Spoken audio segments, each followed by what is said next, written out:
Mesdames, Messieurs, à votre émission cette semaine via le web, l'émission Si tu le vis, c'est humain, c'est tout. Toujours un grand plaisir d'avoir avec nous M. Michel Langelier, intervenant psychosocial au Centre Action bénévole Gascon-Percé. Alors tout d'abord, bonjour Michel. Bonjour Mirko, toujours un plaisir d'être là. Toujours un grand plaisir, effectivement. Cette semaine à l'émission, nous allons aborder de façon un peu plus pointue les proches aidants. On a l'habitude d'en parler régulièrement à chacune de nos émissions, mais on va avoir un invité quand même très intéressant cette semaine qui est vraiment spécialisé dans le domaine. Bref, c'est ça. Moi, mon rôle au Centre d'Action bénévole, c'est intervenant psychosocial aux proches aidants. Fait que c'est vraiment moi, la clientèle avec laquelle je travaille. Fait que, tu sais, au cours de nos chroniques, on a abordé toutes sortes de sujets pour amener un peu de positif, un peu de compréhension sur ce qui se passait. On a parlé d'anxiété, d'état dépressif, de gestion de conflit, de communication positive en faisant des liens avec les proches aidants. Mais je trouvais important qu'on fasse une chronique complète sur les proches aidants et de présenter, notre invité, c'est Olivier Lajeunesse, qu'on va le plaisir de discuter après, qui est directeur de l'appui régional Gaspésie les îles de la Madeleine. Pourquoi parler de l'appui? Parce que c'est eux, finalement, qui financent à peu près tout ce qui se fait comme support aux proches aidants. Puis les proches aidants, ben, déjà que c'est difficile pour eux, certains, de dire « je suis proche aidant ». Moi, au début, quand j'ai commencé dans ce programme-là, j'ai réalisé qu'il fallait défaire certains tabous, hein, parce qu'il y a des gens, aller chercher du sport, c'est comme pas bien, tu sais. Fait qu'il a fallu beaucoup démystifier tout ça. Puis en invitant Olivier, puis en parlant de l'appui, je trouve que ça ramène au fait que on veut s'occuper. Il y a des ressources pour s'occuper de nos proches aidants. Elles existent, elles sont là, et il faut en parler. Et le gouvernement et les organismes prennent ça au sérieux. Je voulais que les proches aidants comprennent ce message-là avec Olivier. Alors, je vous présente Olivier. C'est lui qui a financé un peu le projet qu'on a au Centre d'Action bénévole, qui est directeur de l'appui Gaspésie-les-Îles. Donc, Monsieur Olivier, bienvenue à l'émission. Merci, bonjour. Un grand plaisir de vous recevoir cette semaine dans le cadre de l'émission. Et puis, avec l'ensemble des réalités qu'on vit actuellement par rapport aux proches aidants, comment rester positif dans la situation actuelle? Est-ce que vous parlez de la fameuse situation du COVID, coronavirus et compagnie? Effectivement. Ouais. Ben, c'est sûr et certain que ça a demandé beaucoup de changements et d'adaptation. Bon, il y a différents proches aidants, il y a différentes situations. Pour certains, ça a sensiblement été pas si pire, dans le sens que si j'étais à la maison avec mon proche aidant, puis que là, on est confiné, ben, au moins ça va bien, on a encore un contact. Des fois, peut-être les loisirs qui ont changé un petit peu. Par contre, pour ceux qui ont un proche qui est soit en CHSLD ou en résidence, ben là, avec toutes les mesures qui ont été mises, ça a été un petit peu plus difficile, un petit peu plus compliqué. Ça vient chercher des émotions, hein, donc c'est plus difficile. L'autre aspect aussi, et ça, c'est des choses sur lesquelles on n'a à peu près pas de pouvoir. Par contre, on avait beaucoup d'activités, de groupes où ce que les gens en profitaient pour prendre un petit peu de temps pour eux, pour se ressourcer, pour ventiler. Donc ça, malheureusement, avec une nouvelle consigne sanitaire, on a été obligé d'enlever ça. Mais à l'appui, puis avec tous nos organismes, on n'a pas décidé de baisser les bras. On s'est dit, OK, bon, ben, qu'est-ce qu'on peut faire, à défaut de faire ce qu'on faisait avant? Qu'est-ce qu'on peut faire de différent pour continuer à leur offrir un service? Donc, nous, on a proposé des choses, les organismes ont proposé des choses, puis on a eu des belles créations. Les gens sont imaginatifs, sont dévoués. On a eu beaucoup de différents supports psychosociaux qui ont été donnés par téléphone ou par différents médias. Donc, ça a été vraiment, sans dire que c'est un succès, dans le sens que c'est pas quelque chose qu'on souhaitait, c'est pas quelque chose qu'on voulait faire nécessairement, mais point de vue adaptation, je trouve que tout le monde a réagi très rapidement. Ils se sont serrés les coudes. J'ai vu de la belle solidarité, j'ai vu de la belle entraide. Puis, somme toute, je pense que le prochain aidant a quand même une belle gamme de services là, qui lui sont offerts. Là. Parlons de l'organisme en tant que tel. Ça consiste en quoi les services offerts par l'appui? Pour faire un historique rapide, l'appui a été créé en 2009. Son but principal, c'était de gérer un fonds de 200 millions dédié exclusivement aux proches aidants. Donc, il y avait un 150 millions qui provenaient du gouvernement du Québec et l'autre 50 millions qui provenaient de la Fondation de la famille André et Lucie Chagnon. À partir de ce moment-là, le but, c'était vraiment d'aider le proche aidant dans sa réalité. Mais on comprend que le Québec est grand et les réalités peuvent changer d'une région à une autre, les besoins peuvent être différents. Donc, découlant de ça, il y a eu 17 appuis régionaux qui ont été créés. Donc, moi, personnellement, ici, mon territoire, c'est la Gaspésie et les Îles-de-la-Madeleine. Donc, moi, je suis responsable de la portion budget et du développement pour la Gaspésie, les Îles-de-la-Madeleine. Qu'est-ce que ça veut dire, ça? Qu'est-ce qu'on fait avec cet argent-là? Bon, moi, je ne peux pas être partout. Je ne peux pas aider tout le monde. Donc, je fais affaire avec des organismes sans but lucratif qui veulent venir en aide aux proches aidants. Donc, si je prends l'exemple du Centre d'action bénévole Gascon-Percé, eux m'ont déposé un projet. Ils m'ont proposé un projet en disant, nous, ce qu'on veut faire pour les proches aidants, c'est ça, et ça coûte tant. Nous, on l'analyse, on fait des recommandations, et un coup que c'est accepté, le projet est enclenché. Donc, eux le pilotent, ils donnent les services, et moi, en arrière, je supervise et je donne un coup de main aux besoins. Pour vous donner une idée, là, en 2019-2020, c'est environ 575 000 qui va être investi dans les différents projets en Gaspésie des Îles-de-la-Madeleine. Les projets spécifiquement, on a 3-4 volets, là, formation, information, souvent qui sont ensemble. On a le répit, donc vraiment le répit, ça c'est vraiment, on entend parler souvent, mais pour le définir, c'est vraiment donner, on va utiliser le terme vacances, si on veut, le donner une pause au prochain aidant pour qu'il puisse avoir un petit peu de temps pour lui. Puis on va avoir aussi du soutien psychosocial. Donc on s'entend que présentement, le soutien psychosocial est fortement en demande. Mis à part ça, on fait un petit peu de mobilisation, concertation. Donc, je fais partie de différents comités qui touchent les aînés. On est en étroite collaboration aussi avec le réseau de la santé. Les raisons principales, c'est de un, pour être sûr et certain qu'il n'y ait pas de dédoublement de service. Donc, moi, ce que je veux, c'est pas offrir en double qu'est-ce qui se fait déjà, mais plutôt de trouver c'est quoi les trous de service, c'est quoi les zones grises, c'est quoi les manques. Donc, à partir de ce moment-là, avec mes porteurs de projet, des fois, quand on voit qu'il y a un besoin, on peut se retourner rapidement puis on peut aller combler ce besoin-là. On a aussi créé des outils pour le proche aidant, vraiment pour l'aider. Je parle entre autres d'un service info aidant, donc le numéro 1-800, un peu comme Info Santé, mais pour le proche aidant, donc il peut appeler ou son entourage. Donc, c'est un service qui est gratuit, confidentiel, peuvent avoir beaucoup d'informations ou de soutien. On a un bottin de ressources aussi pour les personnes qui sont à l'aise avec les outils numériques. Donc, s'ils cherchent différentes choses, ils peuvent aller sur le bottin de ressources puis trouver des choses qu'ils recherchent ou qu'ils ont besoin. Des fois, c'est pour planifier. Par exemple, je ne sais pas, quelqu'un de la Gaspésie s'en va à Québec puis dit « OK, moi ici, j'ai ça. » Quel organisme à Québec qui donne le même service? Donc, des fois, c'est le fait d'être national, ça donne justement la chance de pouvoir planifier certaines choses puis avoir accès à tout ce qui se fait présentement. Vous, personnellement, qu'est-ce qui vous a amené à occuper ces fonctions-là? Quelles ont été vos motivations derrière ce choix professionnel? Je vous dirais que c'est vraiment la mission de mon organisme. Je suis tombé un petit peu sur l'offre d'emploi pas par erreur, là, mais quand j'ai été lire la mission, c'est vraiment venu me chercher. Parce que contrairement à certaines personnes, moi, j'ai découvert la réalité du proche aidant assez jeune. Quand on est jeune, on est un peu plus égoïste, puis on se rend compte quand il y a quelque chose qui vient chambarder notre réalité, là. Je m'explique, dans le fond, ma grand-mère maternelle est décédée, j'étais quand même très jeune, j'avais 2 ans. Donc, j'ai passé beaucoup de temps avec mon grand-père maternel quand j'étais plus jeune. Donc, il venait à la maison, jouait sa petite game de Scrabble. Des fois, il venait faire un tour au chalet. Des fois, il venait me chercher, puis on allait faire un tour de machine. Une voiture, un bon vieux Reliaca. donc, c'est ça, j'étais assez proche de mon grand-père. Puis, au fil des années, il prenait de l'âge, ses besoins devenaient différents. Mes 2 parents avaient chacun leur commerce, donc il y avait des horaires quand même chargés. Mais mes parents étaient très efficaces. Dans le jour, ça travaillait, puis le soir, on s'occupait du reste. Donc, chez nous, c'était un petit peu la vieille école, là. Mon père s'occupait de l'extérieur, ma mère s'occupait de l'intérieur.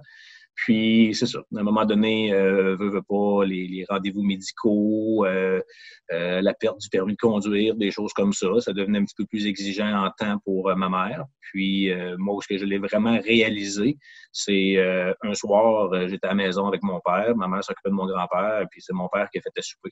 Puis, tu sais, moi, à l'âge de 11 ans, je pense que j'avais jamais vu mon père faire à souper. Je savais même pas qu'il était capable de faire bouillir de l'eau, tu sais. Puis là, c'est mon père qui faisait à manger. Fait que ça a comme fait, voyons, qu'est-ce qui se passe? Et où, maman? Tu sais? Fait que là, c'est là que j'ai commencé à comprendre que, OK, là c'était plus juste rendre service, c'était plus juste faire ça pour le plaisir. Là, c'était rendu une obligation, là. Fait que là, on commençait à faire des sacrifices. Puis, fait que, dès que j'ai réalisé ça, ben là, j'ai réalisé d'autres petites choses. Tu sais, à un moment donné, j'ai réalisé, tu sais, des fois, être proche aidant, c'est exigeant, c'est demandant, puis souvent, on va faire des choses qu'un employeur nous demanderait de faire puis qu'on ferait même pas, tu sais. Ça me tente pas de faire de l'overtime, j'en ferais pas. Mais là, tu sais, s'il y a un besoin, s'il y a une urgence, ben on n'a pas le choix, on s'en occupe. Fait que des fois, tu sais, par exemple, dans le couple, ben, des fois, ça peut faire des petites frictions, ça peut faire des petites tensions. Donc là, je me suis vraiment rendu compte qu'il y avait des choses qui venaient me toucher directement. Puis là, je me suis rendu compte que, regarde, là, c'est pas à cause que c'est ton enfant, c'est pas à cause que c'est ton parent, c'est vraiment à cause que c'est tes valeurs. Puis tu fais des sacrifices pour aider quelqu'un à rester chez lui puis à faire des choses qu'il peut pas faire lui-même, là. Fait que c'est là que j'ai vraiment fait la distinction entre les deux. Donc, depuis ce temps-là, ça a été ancré dans mes valeurs. Puis quand j'ai vu la mission de l'appui, qui venait vraiment en aide aux proches aidants, mais qui vraiment il venait l'aider à s'outiller puis à être capable de régler ou de prévoir tous les problèmes que moi j'avais vus quand j'étais jeune, ben, c'est sûr et certain que c'est venu me chercher à 100%. Donc, je suis très content aujourd'hui de faire partie de l'équipe de l'appui. Excuse-moi. Est-ce que je peux rajouter quelque chose? Oui. Moi, quand j'ai commencé à travailler sur le projet avec Josiane, ma patronne, puis Olivier, moi, je me disais, le proche aidant, il y a une vie parallèle. Il y a sa vie à lui, puis il y a sa vie de proche aidant. Fait que c'est important que les gens comprennent bien qu'on s'occupe aussi de la vie du proche aidant. Pas juste des tâches qu'il y a à faire, de le conseiller dans la façon de faire ça. S'il vit une rupture amoureuse, admettons, on peut être là. Moi, je peux être là pour travailler, pour écouter cette souffrance-là par rapport à la rupture amoureuse. Parce que le but dans le soutien psychosocial, c'est un peu pour enlever de charge émotive à la personne. Fait que tous les moyens sont bons. Je vous donne un exemple. J'ai vu une dame qui consommait un peu de boisson, mais plus son rôle de proche aidant augmente, sa consommation d'alcool a augmenté à un point tel qu'elle a presque perdu le contrôle. Fait qu'on a regardé ça, on a travaillé un petit peu plus la consommation. Fait que ça, les gens, comprenez bien ça. On n'est pas juste là pour vous dire, là, s'il réagit comme ça, faites ça. Puis, oui, on peut faire plein de choses, on peut les orienter dans les services, tout ça. Mais si le proche aidant vit quelque chose de personnel qui l'empêche d'être émotivement plus apte à bien s'occuper, on regarde ça aussi. Ça, je voulais juste le mentionner. On comprend bien là, que être proche aidant représente plusieurs défis. Vous, personnellement, Monsieur Olivier, là, de par votre expérience personnelle et professionnelle, ça serait quoi le plus grand défi du proche aidant? Ben, à la base, on va définir un petit peu c'est quoi un proche aidant, parce que tout dépendant de si on regarde dans le dictionnaire ou tel organisme, ils ont des définitions différentes. Pour moi, personnellement, un proche aidant, c'est quelqu'un qui aide volontairement, bénévolement, une autre personne à pouvoir rester chez lui confortable, en sécurité. Donc, on pourrait résumer ça comme un bon samaritain. Souvent, ça va être un parent, ça peut être un ami, ça peut être un voisin, ça peut être un neveu, une nièce, donc ça peut être n'importe qui. Puis l'autre aspect qui est important, c'est le temps. Souvent, les personnes disent « Ah, mais tu sais, moi, je fais ça à peu près, ça me prend à peu près 1 heure par semaine, c'est rien. » C'est pas grave, même si c'est 1 heure par semaine. Tu prends le temps de le faire et ça fait une différence. L'hiver, le voisin, il a un rendez-vous chez le médecin, mon gars va prendre l'appel, il va aller pelleter son entrée de cours pour lui permettre de pouvoir sortir puis d'être en forme pour son rendez-vous. C'est de la proche aidance. Je vais aller jouer une game de cartes avec mon oncle pour pratiquer sa dextérité. C'est de la proche aidance aussi. Donc, il n'y a pas de facteur temps, il n'y a pas de facteur fréquence. Aussitôt qu'on prend le choix de prendre de son temps et d'aller aider quelqu'un au lieu de faire qu'est-ce qui nous tenterait de faire d'autre, ça devient de la proche aidance. Donc, en partant de là, le premier défi, c'est vraiment de se reconnaître comme proche aidant.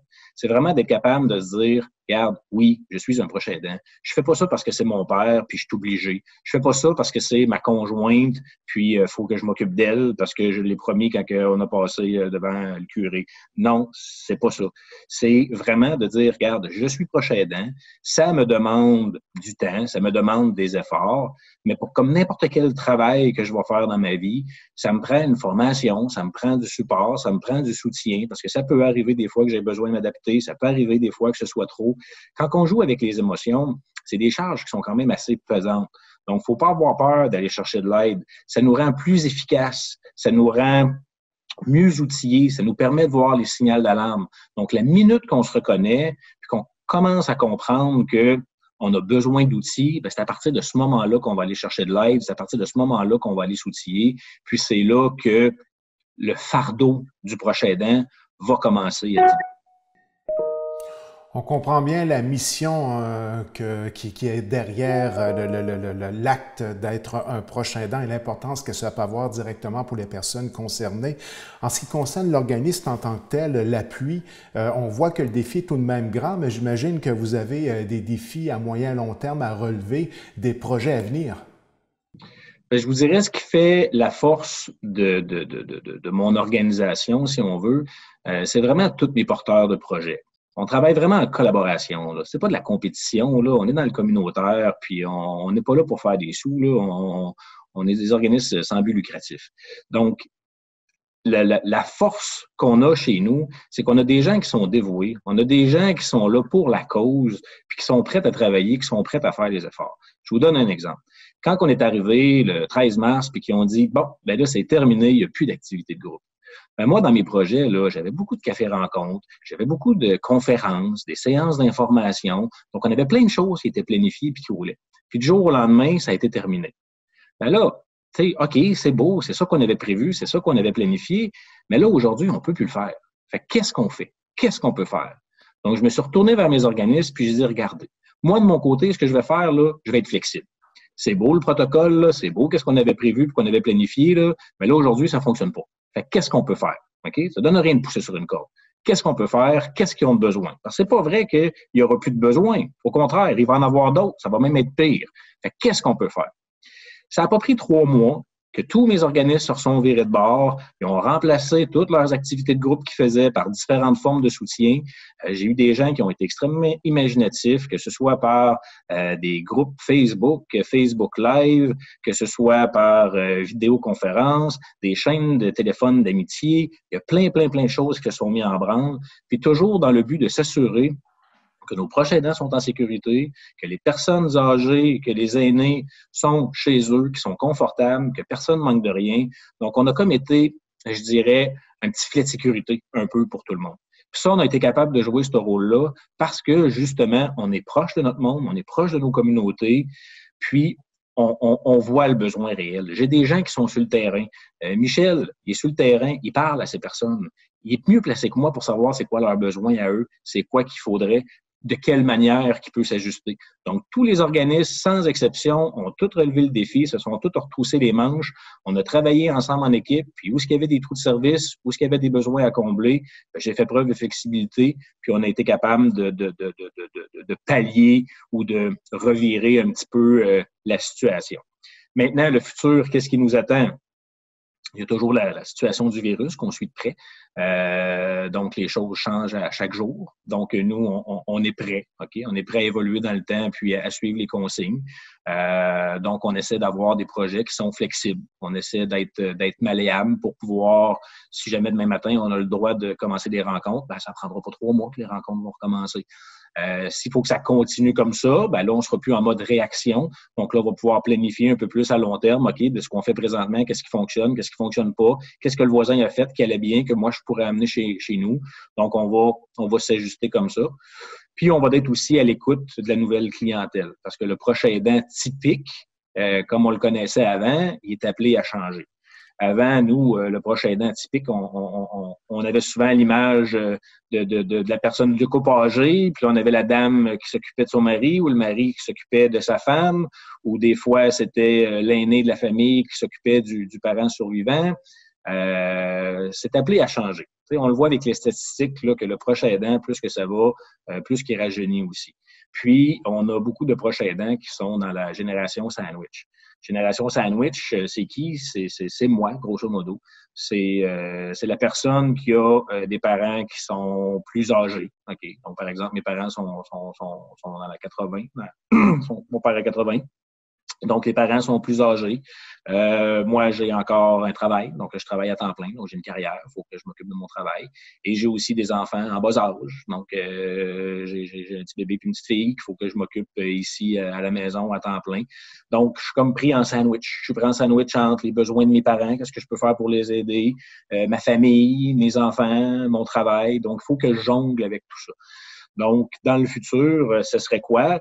Ben, on a entendu Trudeau cette semaine là, qui disait que là, il voulait donner plus de congés de maladie aux gens. Ben, nous, ça va peut-être être de faire la sensibilisation auprès des employeurs. Ça va peut-être être de faire des représentations auprès du gouvernement pour avoir différents programmes, conciliation, travail, famille. Et puis inclure dans la définition de la famille, et pas juste les personnes dans ton ménage, mais incluant aussi des fois les besoins que tu peux avoir comme proche aidant pour ton voisin. Ça peut être n'importe quel autre besoin aussi qui va ressortir. Nous, à chaque année, on fait des redditions de comptes. C'est pas pour excusez l'expression, mais c'est pas pour achaler les gens. C'est qu'on veut connaître la réalité du terrain. On veut savoir les besoins. Tu sais, moi, quand je vois que l'âge moyen du proche aidant commence à diminuer, à un moment donné, je me dis, OK, bon, ben, la personne âgée, là, c'est bien beau, là, les choses qu'on fait pour elle, mais la personne de 45, 50 ans, 55 ans qui est encore sur le marché du travail, elle a des besoins, elle aussi, là. Donc, qu'est-ce que je peux faire, elle, pour l'aider? Donc, avec toutes les données qu'on va chercher, ben, on est capable de s'ajuster puis de dire, OK, bon, ben, ce serait ça la prochaine étape, ce serait ça la prochaine chose qu'il faudrait travailler. Donc, les objectifs clairs et précis, je ne les sais pas encore. Parce qu'il évolue et il change chaque jour. Présentement, dans le contexte actuel, c'est encore pire. Mais chose certaine, c'est qu'on va toujours être là pour... si j'avais un pitch de vente à dire, ce serait tout le temps être là pour offrir le produit que le prochain aidant veut et qu'il a besoin.